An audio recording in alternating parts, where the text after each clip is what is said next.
치아 교정은 고르지 않은 치열과 부정교합을 바로잡아 치아의 기능을 개선하고 또 자신감도 선물하는 치료인데요. 오늘은 이앤미 치과 김정원 원장과 치아 교정에 대해서 알아보겠습니다. 원장님 안녕하세요. 네, 안녕하세요. 네, 반갑습니다. 치아 교정은 아이 때 해야 한다라는 말도 있고 또 성인이 돼서 하는 분들도 있던데 적절한 치료 시기가 있을까요?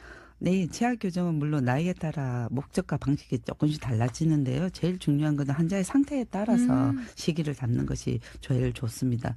특히 뭐 성장기 아이들 같은 경우에는 우리가 주걱턱이라든지 무턱이라든지 이렇게 골격을 컨트롤하는 경우는 나이가 어릴수록 좋고요. 네. 그다음에 성인같이 되어서 치주 건강이라든지 여러 심리적인 이유 이런 경우에는 그 필요한 시기가 바로 교정 시기라고 보시면 됩니다. 그래서 아이들 같은 경우는 정말 작은 컨트롤로서 나중에 일어날 수 있는 많은 문제를 해결할 수도 있는 것이 교정이고요.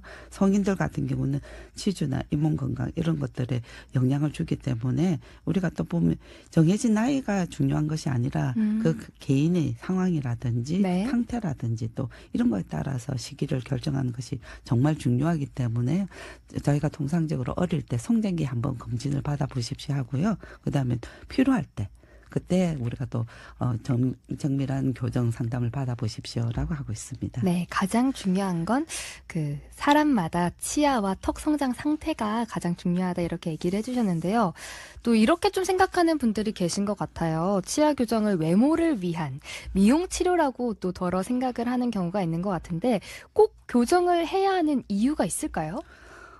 물론 심리적인 이유로 하는 분들이 많습니다만 사실 심리적인 것도 굉장히 중요한 심리 치료 중에 하나입니다. 맞습니다. 예, 성장기 아이들은 부정교합으로 인한 심리적인 상태, 자존감이 떨어지거나 이런 것들이 굉장히 많이 있습니다. 근데 이게서 개선해서 자신에게 자신을 감을 가질 수 있는 것 이런 것을 볼 때 저희는 교정 치료가 어떻게 보면 우리가 성장기 아이들의 심리 치료의 일종이라고 볼 수도 있고요. 네. 그다음에 성인들 같은 경우에는 또한 성인뿐만 아니라 아이들 같은 경우는 기능에 문제가 있는 경우가 많습니다. 음식이 한쪽으로만 씹혀서 잘 안 씹힌다든지 그것 때문에 턱관절 통증이 나타난다든지 근육의 밸런스가 무너진다든지 발음 문제라든지 여러 가지 충치가 자주 생기거나 잇몸 질환이 생기는 것 이런 것들이 반복되는 경우가 있기 때문에 교정을 통해서 이러한 건강을 회복하는 거 이게 또 교정의 가장 큰 중요한 기능 중에 하나라고 볼 수 있습니다. 네, 알겠습니다. 그리고 또 교정은 몇 년씩 좀 걸리지 않나, 좀 오래 시간을 두고 봐야 하지 않나라고 생각을 할 텐데요. 실제로 교정을 시작하면 어느 정도 기간을 예상해야 할까요? 개인에 따라 좀 다릅니다. 다르지만 평균적으로는 전체 교정은 한 1년 6개월에서 2년 정도 소요되고요. 네. 부분 교정은 짧게는 3개월부터 6개월 정도도 가능하고요. 그다음에 성장기 아동 같은 경우에는 성장 단계에 따라서 1, 2년 정도 소요되는데 요즘 교정 장치가 아주 잘 많이 발달되었기 때문에 예전보다는 치료 기간이 단축되는 경우가 많습니다.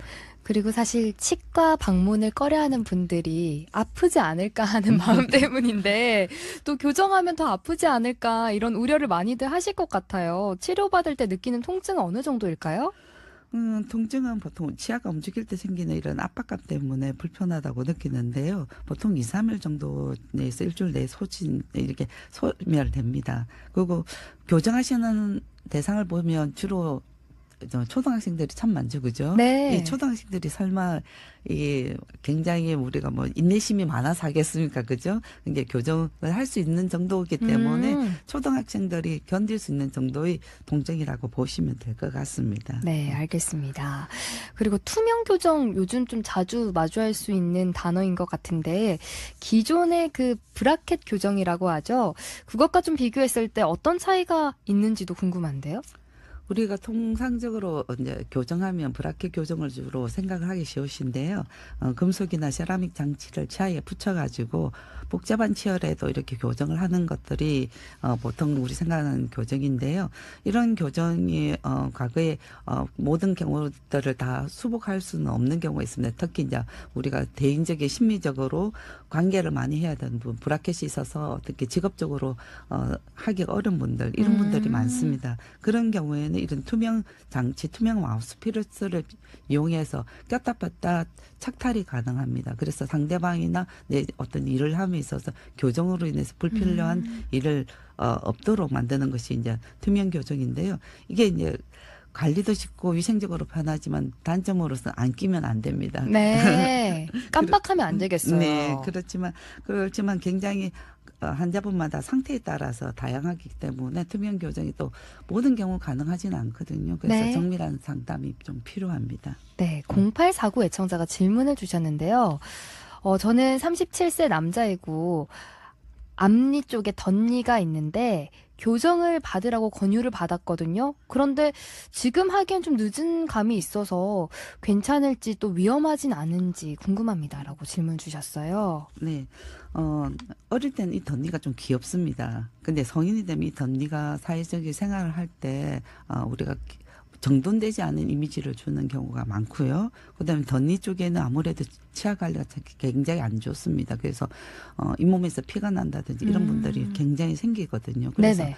37세는 아직 젊습니다. 그리고 저희 병원에는 교정을 50대, 60대들이 상당히 하고 있습니다. 아, 중장년층 분들도 네. 하러 오시군요. 네, 그 이유가 이 나이 되면 우리가 보철혈이나 임플란트 해야 될 경우가 많습니다. 근데 주위 상태가 정돈되지 않으니까 항상 안 좋은 방향으로 뭔가를 할 수밖에 없기 때문에 그래서 그 교정하시는 경우 많기 때문에요. 37세는 앞으로 살아갈 인생이 많고 그다음에 또한 이때 관리를 해주면 훨씬 더 수명이 오래 갑니다. 옆에 치아들이. 그래서 늦지는 않고요. 위험한 거는 불편함을 무릅쓰는 용기가 있어야 되겠죠. 아, 용기가 가장 어렵겠지만 그래도 가장 필요한 용기다. 네. 네, 이런 말씀까지 나눠주셨습니다.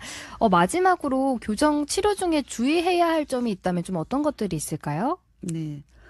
단계마다 조금 다른데요. 처음에는 이거 부착하고 나서 이가 아프다든지 시리다든지 잇몸에 불편감들이 있을 수 있습니다. 그래서 처음에는 딱딱한 음식도 좀 피하시고요. 부드러운 음식을 위주로 섭취하는 것이 좋습니다.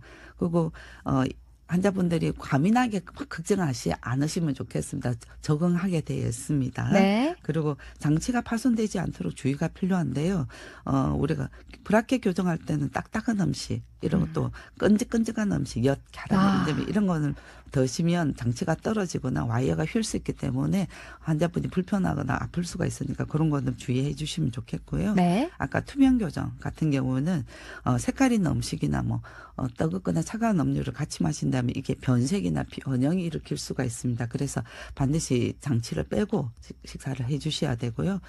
제일 중요한 거 우리가 건강하기 위해서 심미적으로 하는 교정이기 때문에 철저한 구강 관리가 중요합니다. 네.